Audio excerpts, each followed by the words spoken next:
So in case you've missed the last 2 episodes in this little mini-series of the beached boat Vita, last week we showed you how they pushed it back into the water with 2 tractors over the rocks. She lasted for a little bit on a mooring, but we were taking out lots of water. And then on the way to the marina, she didn't quite make it that far. She ended up on the fishing dock in Puerto Plata, where unfortunately she took on too much water and is now sat on the bottom. So this week we salvage a sunken sailboat. On the road again. Day 5. Well, it's day 5 for us. The boat's been on the beach. Well, the incident happened, what, about 15 days ago, approximately? The boat is still at the end of the dock. It's a commercial dock. It's like a customs dock for the fishing boats when they come back from being out at sea for a period of time. They have to come and check in, unload, process. Lots of Armada, lots of Navy. Yeah, there's lots of security because obviously we're not too far away from Haiti here, and they do make sure that the borders are controlled, and that's the ports. A lot of time people come in illegally, come through the port, so there's a lot of security, there's guns around and all sorts. So they're definitely not going to want that boat sitting there for very long. No, so the boat is sat on the bottom.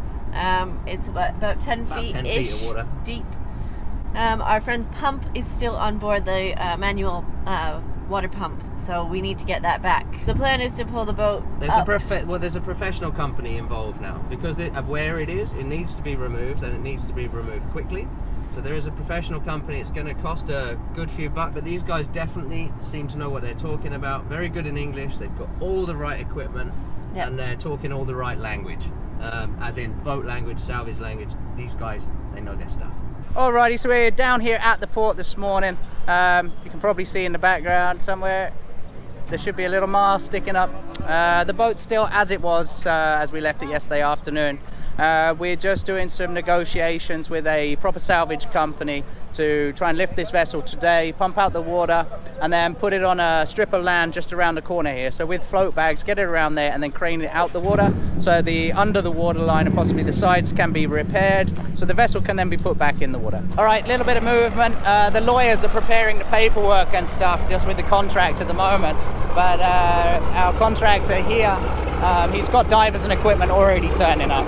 So what they're going to be doing is first of all, they've got scuba divers with proper equipment.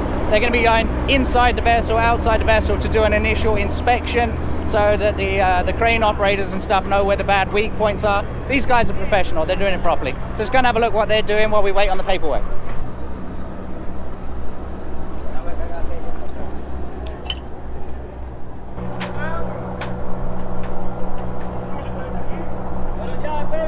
So we just went to grab some lunch. We went to McDonald's. There's a new McDonald's in Puerto Plata. It's great.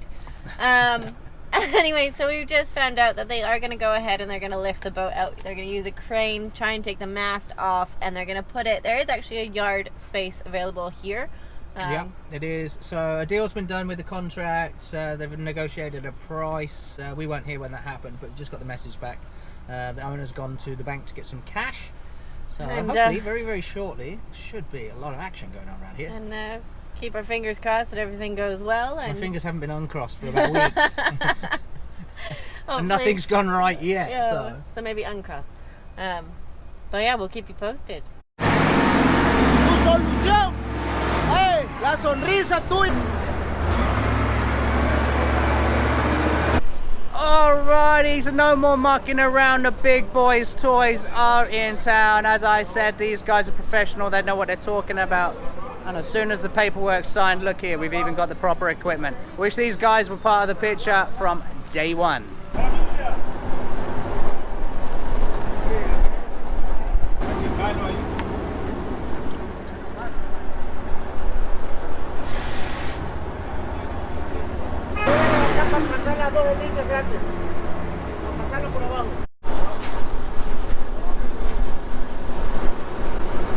Okay, so I was hoping to interview the gentleman who runs the salvage company to get a rundown of exactly how the procedure is going to go. But the rest of the team here is cracking on. I personally thought they talked about taking off the mast, but obviously a lot of things are obviously lost in communication and translation here. So let's just follow with their plan and see what they're doing step by step.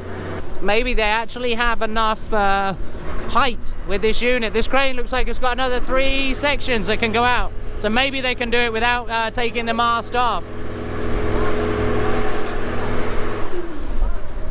Okay, so I just heard a rumor. Apparently they're not going to be removing the mast. Apparently they're going to be doing this lift with the mast in place. What I think has happened down there is that this boat has sunk and the keel has gone in the mud. So for them to get the straps underneath, they have lifted up the bow first, then got a strap under, then lifted up the stern end and got under a bigger strap. And now it looks like they're going to try and attach these. I'm not sure how they're going to work around the mast. But anyway, let's watch. Maybe we learn, or maybe we'll learn what not to do. So the question I was just asked there when I was down on the dock talking to the boss of the salvage people, he was asking, well, the diver had been asking him, is there anywhere on deck that they can fix any ropes and stuff like that? Presumably that was at the point where they were trying to get the strap under the boat. Obviously my response to that was, no, we can't use the deck cleats and that sort of stuff. They're not designed for actually lifting a 15-ton boat, especially a 15-ton boat full of water. So I just assured him that you must get the straps underneath without lifting from any deck hardware. So it looks like they've got everything connected here. I know this isn't your standard lift, but at the end of the day what they need to do is take the weight of the boat to get the basically the hatches clear so they can get the pump in, remove the water. The boat will actually float itself with the assistance of a crash pump running. And for this very small maneuver as well, we have 2 crash pumps ready and waiting. So if one was to fail en route to the other dock over there, then we would have a backup. It only took 1 crash pump to keep it afloat out at sea until unfortunately it sucked up that t-shirt and nobody got it cleared quick enough.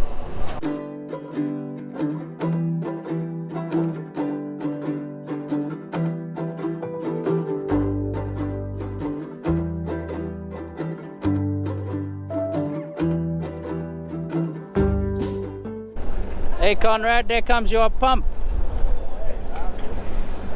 Okay, she's come up a bit tight underneath the dock there. There goes the stanchion. All right, she's clearing.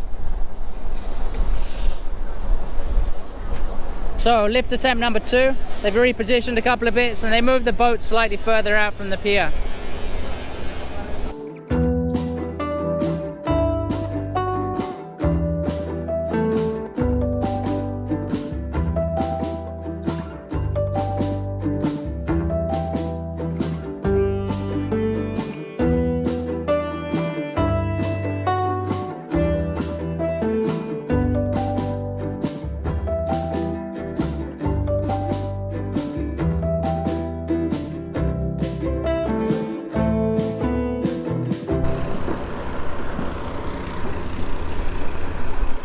That's compromising that mast.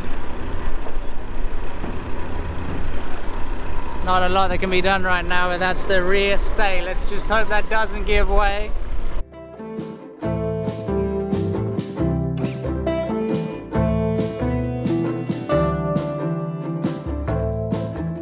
Looks like we had a pump failure with that first one, but a second pump has now just been delivered.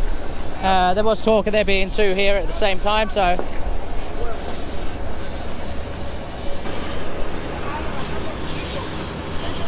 okay, that back stay's still hanging in there at the minute. Really a lot we can do about that. The boat's got to get emptied of water.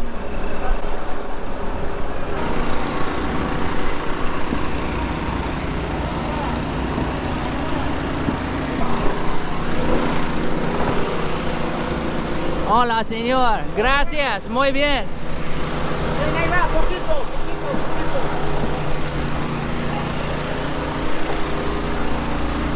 Oh, poor old La Vita.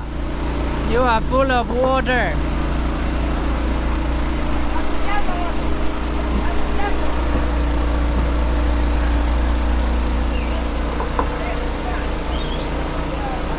More pumps arriving. Try to get this water out as soon as possible so we can get it back on dry land.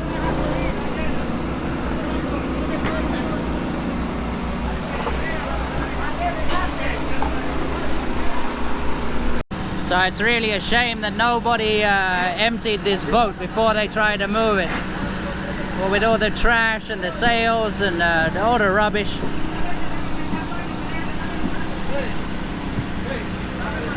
All right, so inside the boat at the moment, they're actually doing an epoxy repair just to seal up the holes. The boat hasn't got to go very far, but this all should have been done on the beach. So all the holes from down there are being packed. There's big wedges of underwater epoxy sealant being squeezed in.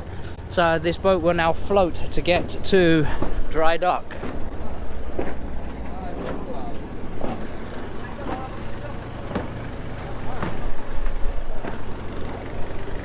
Hello, everybody.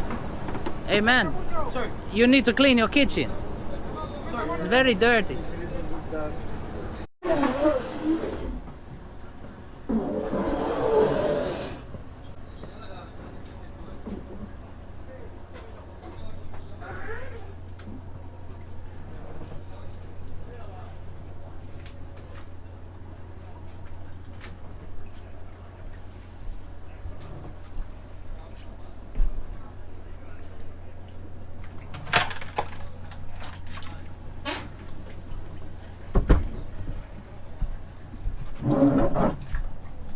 Alrighty, so thank you for following along with that 3-week saga.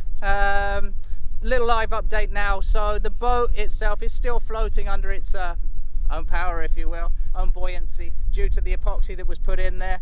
That repair should have been done before it all happened, before it went off the beach. But anyway, there's a lot of things that can be learned from this little series that we've seen here, that we filmed. Hopefully the owner will get that boat back up and running again at some point, but she is still in Puerto Plata floating at the moment, and I believe the plan is to get it to Ocean World shortly, weather depending.